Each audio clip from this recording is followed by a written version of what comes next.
नमस्कार दोस्तों, मैं हूं आपके साथ प्रगति ठाकुर और आप देख रहे हैं 4 PM मिडिल ईस्ट। 4 PM के इस चैनल पर हम आपके लिए लेकर आते हैं खाड़ी देशों से जुड़ी जरूरी जानकारी और रोचक कहानियां। तो आज के इस वीडियो में हम आपके लिए लेकर आए हैं बहादुरी और विश्वास से भरी एक ऐसी दास्तान जो सुनकर आपको भी बेहद हैरत हो सकती है। जी हाँ, हम बात करने वाले हैं एक भारतीय महिला शाहिना शब्बीर की, जिन्होंने 20 साल तक यूएई में ठगी का जाल बुनने वाले एक शातिर अपराधी मोइदिनबा उमर बेरी को सलाखों के पीछे पहुंचा दिया है। कैसे एक छोटी सी बिजनेस वुमन ने इतने बड़े फ्रॉड नेटवर्क का पर्दाफाश किया, कैसे वो अपने नुकसान के बावजूद कोर्ट में लड़ी और जीती भी, इन सब के बारे में आपको बताएंगे। तो चलिए शुरुआत करते हैं। बता दें कि मोइदिनबा उमर बेरी 52 साल का एक भारतीय व्यक्ति जो कर्नाटक के उडुपी जिले से ताल्लुकात रखता था। पिछले 20 सालों से वो यूएई में एक के बाद एक फर्जी कंपनियां बनाकर लोगों को चूना तक लगा रहा था। और उसका तरीका था, वो पहले वैध दिखने वाली कंपनी बनाता, ऑफिस स्पेस, ट्रेड लाइसेंस, सब कुछ ऐसा कि कोई शक ही नहीं कर सकता। फिर वो खुद उस कंपनी का कर्मचारी या फिर मालिक बताकर बिजनेस डील भी करता।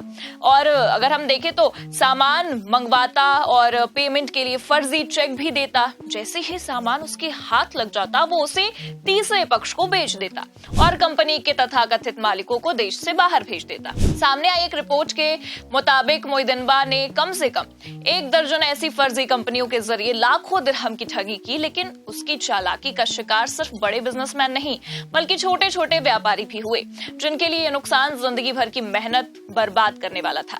मोइदिनबा सिर्फ यूएई में ही नहीं, भारत में भी फर्जी करेंसी के एक मामले में वांटेड था।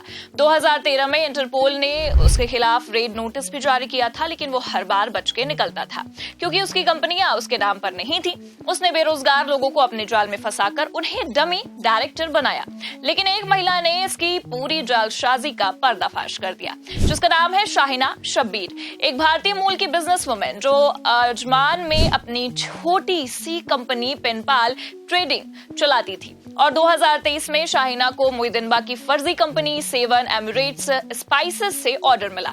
उन्होंने हॉस्पिटैलिटी से जुड़ा सामान सप्लाई किया, जिसके बदले में उन्हें 37,878 दिरहम का चेक मिला। लेकिन जब चेक कैश करने की बारी आई तो वो बाउंस हो गया। शाहिना के लिए ये नुकसान बहुत बड़ा था, क्योंकि उनकी कंपनी अभी शुरुआती दौर में ही थी। फिर क्या, शाहिना ने फैसला लिया कि वो इस धोखे को बर्दाश्त तो नहीं करेंगी। उन्होंने अजमान पुलिस में शिकायत दर्ज कराई और यहीं से मोइदिनबा की उल्टी गिनती शुरू हो चुकी थी। शाहिना की शिकायत का एक खास पहलू था, मोइदिनबा ने खुद को कंपनी का मालिक बताकर उनसे मुलाकात की थी। ये उसकी सबसे बड़ी गलती थी, क्योंकि उसने हमेशा खुद को पर्दे के पीछे रखा था। शाहिना की शिकायत और अजमान पुलिस की तेजी से कार्रवाई ने उसे आखिरकार पकड़ ही लिया। शाहिना ने Ajman federal court of first instance में केस दायर किया। जून 2025 में कोर्ट ने मोइदिनबा को शाहिना को 37,878 दिरहम की धोखाधड़ी का दोषी पाया। कोर्ट ने उसे और उसके एक साथी को संयुक्त रूप से 41,878 दिरहम का मुआवजा शाहिना को देने का आदेश दिया। शाहिना ने कहा, ये जीत सिर्फ मेरे लिए नहीं, बल्कि हर उस छोटे बिजनेस मैन और वुमन के लिए है जो ऐसे फ्रॉड का शिकार होते हैं। मैंने ये लड़ाई इसलिए लड़ी ताकि दूसरों को हिम्मत मिले। लेकिन ये दास्तान यहीं पर खत्म नहीं हुई। कोर्ट के फैसले के बाद 20 जून 2025 को मोइदिनबा को यूएई से भारत डिपोर्ट कर दिया गया। भारत में उसका इंतजार कर रही थी नेशनल इन्वेस्टिगेशन एजेंसी, जो उसे फर्जी करेंसी के मामले में पकड़ना चाहती थी। सीबीआई और इंटरपोल की मदद से मोइदिनबा मुंबई के छत्रपति शिवाजी महाराज इंटरनेशनल एयरपोर्ट पर उतरा, जहां से उसे गिरफ्तार कर लिया गया।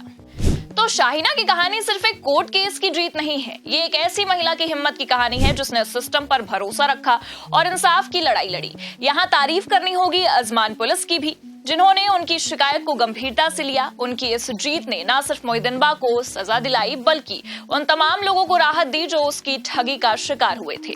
दोस्तों, शाहिना शब्बीर की इस बहादुरी भरी दास्तान से हमें ये सीख मिलती है कि हिम्मत और सच की ताकत के आगे कोई भी अपराधी नहीं बच सकता है। मोइदिनबा जैसे लोग भले ही सालों तक कानून को चकमा दे दे, लेकिन एक व्यक्ति की जिद और सिस्टम पर भरोसा उन्हें सजा के दायरे में लाकर खड़ा कर सकता है। तो दोस्तों, ये वीडियो आपको कैसी लगी, ये जानकारी आपको कैसी लगी, हमें कमेंट करके जरूर बताएं। खबर को लाइक और शेयर करना ना भूलें और देखते रहिए आपका अपना चैनल 4 PM मिडिल ईस्ट।